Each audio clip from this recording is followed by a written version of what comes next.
and welcome to the SciFirst MovieTalk episode. So in this episode I'll be discussing the 7th overall entry into the Halloween movie franchise, the 1998 slasher Halloween H20, 20 years later, as directed by Friday the 13th veteran Steve Miner.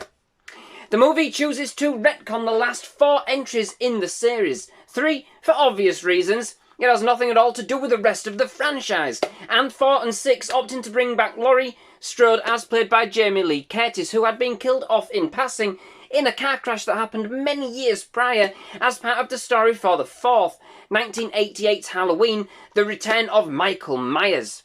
And so in doing so opts to continue the story from the 2nd instalment, 1981's Halloween 2, now catching up with Laurie Strode some 20 years following the events of that horrifically violent Halloween night. So, if you discount the 3rd movie, 1982's Halloween Season of the Witch, this entry actually marks the first major deviation in the franchise timeline. It won't be its last, believe you me, marking a new dawn for the series, or at least that was the original intention at the time. So, after 20 years since last being attacked, Laurie Strode has now assumed a new identity as Kerry Tate, now a headmistress at a fancy boarding school, Hillcrest Academy in Summer Glen, California, in a bid to ensure her brother, notorious serial killer Michael Myers, as played by Chris Durand, cannot hurt her or her family ever again. However, as exampled previously, Michael is actually quite the super sleuth, especially when it comes to finding out the whereabouts of his remaining family members, and even after 20 years, he's still lurking in those shadows, patiently waiting for the right moment to make his move. On yet what soon becomes another terrifying Halloween night, as the rest of the school leave for camp, a few that remain, along with Laurie and her son John, as played by Josh Hartnett, find out what it's like to meet the boogeyman up close and personal, as Michael escalates once more into a murderous rampage, wreaking havoc amongst the dorms and hallways of Hillcrest. So, given the convoluted storylines for the franchise, which has kind of been creeping in over the last few installments, I think that the decision to kind of essentially reboot the franchise and retcon 3 to 6 was a bold, fairly adventurous but understandable idea for its time, that in this instance, although still not quite kind of holding a candle to the original, produced a sequel that this series had been literally crying out for quite some time. Gone are the complex side plots, potential supernatural references. Michael is back to being a man, superhuman perhaps, strong, determined and ruthless, but a man nonetheless. Back to the simple things in life, a hunter stalking its prey, calculating and methodically approaching each kill for maximum impact. It does have quite the sexy, stylish twist many of the movies around that time had. Very much Halloween for the Scream generation. Scream copies Halloween, Halloween copies Scream. So, you know, the circle of life within the horror world is now complete. Aesthetically, this film looks and feels great. Sleek, clean and crisp, bringing a more refined and elegant approach to the series. It feels classy for what it is. Perhaps that, you know, given that it's the fact that it's set in a fancy school. But no, indeed, to me, this has always been the more suited and booted outing for Michael. The kind of Halloween you could put on at a posh dinner party, you know? It's a smart, edgy take on the masked killer that certainly benefits and befits the franchise, and indeed the state of the genre at the time it was released. And indeed, it's absolutely fantastic to have Jamie Lee Curtis reprise her role as Laurie Strode, aka Kerry Tate, and the atmosphere formed between her and Michael is simply electrified. This film isn't as tense as perhaps it could have been. To be honest, once it does actually get started, it all seems to be over within just a flash. It's short and sweet, which keeps the pacing moving at an adequate level, to be fair, but perhaps in this instance, it's a little too top-heavy. Everything seems to be clustered towards that last final act.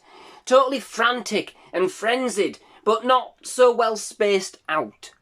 It's a film of its time, with a fun, fresh cast, full of hormones, but quite tame by many standards in this respect. Everything's kept rather PG-13, working an angle somewhere between a teen slasher and a more edgy adult affair, with the two complements of cast newcomers and those established within the genre really serving well to add some depth to the characters and the overall story, which this entry does look to offer, building at least some rationale for the last 20 years, rather than just kind of simply cutting people open for the sake of it. Even if we never really fully understand what Michael's kind of been up to all of this time, choosing only now to search and hunt down his sister. For as notorious a serial killer as he actually is, he's not exactly been up to much in the interim. Discounting and, of course, moonlighting in the 4th, 5th and 6th installments, of course. But either way, there are actually plenty of iconic moments to be savoured here, such as indeed the first time Laurie and Michael come face to face once again. Splendid. Some great use of John Carpenter's originally haunting and menacing musical themes to build just that right amount of tension, which now boasts as the only true remaining constant throughout the franchise in some form or another. And brilliantly choreographed cinematography combined with some bold musical scream-esque cues, you know, making great use of the different surroundings with chilling effect. I do find it interesting that the film not only takes a lot from 1996's Scream visually, but also many elements of its actual production. Some of Marco Beltrami's score from the Scream franchise was actually used and rehashed here, along with parts of an original score by John Ottman, and indeed Kevin Williamson, who penned the scripts for the Scream series, also had a hand in this too. Uncredited, but you can tell his fingerprints are all over this. It might be a bit of a licorice allsort in this respect. Its components aren't wholly original, but, and I'm not sure those who kind of were involved, who got trampled on in favour of the end result would probably agree with me, but for me, considered, you know, where we were with this, and considered in the context of the overall Halloween franchise, it does work well having an experienced horror crew, Steve Miner included, and, you know, they inject a bit more style and substance into Michael's now fairly tired routine. Overall, Halloween H20 yields a welcome return to basics for the Halloween franchise, and as a result, has some pretty decent thrills and spills to offer, with a fresh feel, preppy cast, and characters you can actually get behind. It's a dramatic entry with bold, imposing themes and cinematography, together with a story that's decently paced in order to kind of re-establish, reintroduce, and reinvent what had become a tired, tried, and tested formula, including bringing a fitting installment and continuation of Laurie and Michael's narrative arc. There's not much of a victim pool, but when Michael does decide to go trick-or-treating once again, he certainly makes the most of it. If his antics are all but somewhat frantically confined to the film's end act, you know, to be fair, the build-up towards that final act is still quite something to be savoured, and it really does take us back to the series' origins. So, that brings me to the end of this episode. Many thanks for watching. I do hope you've enjoyed it. If you have, please leave a like. Please do hit that subscribe button for more movie reviews, trailer reactions, and other movie-related content. Absolutely loved having you at SciFirst MovieTalk, and definitely love to have you back. Most of all, just thank you very much for watching. Goodbye.